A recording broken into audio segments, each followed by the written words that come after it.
choose. Ken?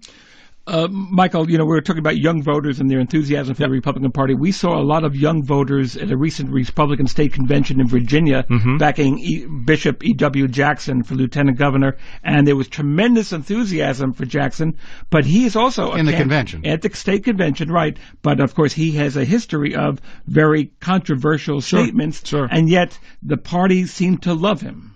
So, I mean, there's a difference between enthusiasm and a state convention and whether that plays well in November. Absolutely, and that's the reality that the campaign will have to deal with between now and November.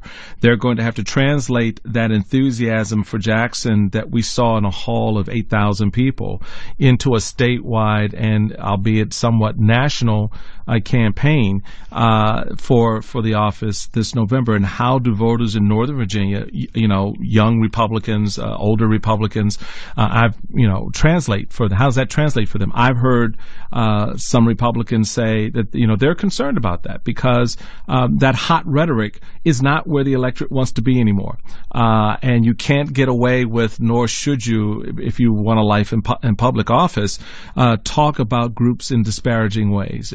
Identifying people as perverts and all that craziness.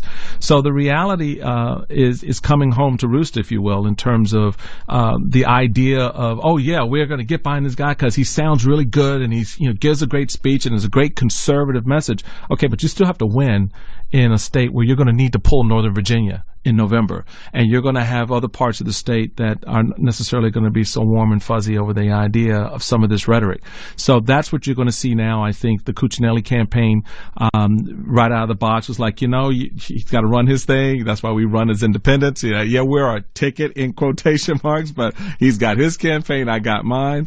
And that tells you that they're sensitive to the fact that Virginia is not a hard red state as it was in the 1990s. It's a purple state. It is a purple state. Obama's won it twice now, and that tells you all you need to know if you're running statewide, what you need to do and how you need to do it.